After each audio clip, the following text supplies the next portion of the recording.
بسم اللہ الرحمن الرحیم۔ بسم اللہ الرحمن الرحیم۔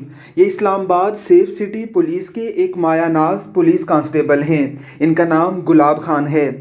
آئی جی اسلام آباد عامر ذوالفقار خان صاحب کے سامنے بیٹھے ہیں۔ عامر ذوالفقار صاحب کو جب پتہ چلا کہ یہ بہت ہی خوبصورت تلاوت کلام مجید کرتے ہیں تو وہ بڑے ہی احترام کے ساتھ اپنی کرسی پر بیٹھ کر ان سے تلاوت کلام مجید سنانے کی فرمائش کرنے لگے۔ انہوں نے تلاوت شروع کی تو عامر خان صاحب نہایت مؤدب بیٹھے ان کی تلاوت کلام مجید سن رہے تھے۔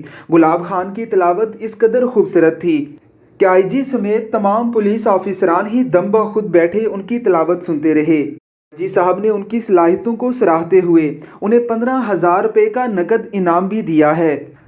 پولیس کو گلاب خان جیسے خدا خوفی رکھنے والے نوجوانوں کی بہت ضرورت ہے۔ اگر اس طرح کے نوجوانوں کو اپریشیٹ کیا جائے اور علماء کرام کو بھی پولیس میں ایک خاص کوٹا دیا جائے، مدارس دینیہ سے نکلنے والے نوجوان پولیس میں شامل ہو کر ملک و قوم کی بہترین خدمت کر سکتے ہیں اور پولیس میں ایک انقلاب کو برپا کر سکتے ہیں۔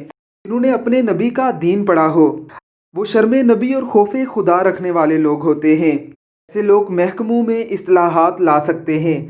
رب العزت کی ذات حکومت وقت کو مدارس کے ان طلباء کے حوالے سے سوچنے کی توفیق عطا فرمائے۔ آمین ثم آمین۔ تبارک الذی جعل فی السماء بروجا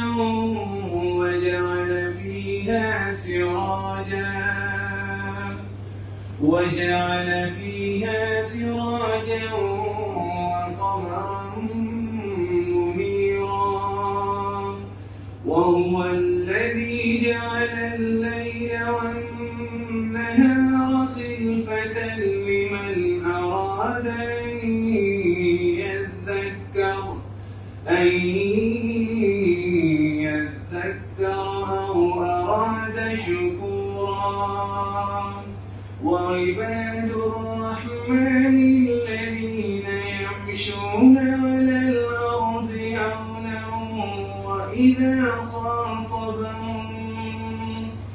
وإذا خاطبهم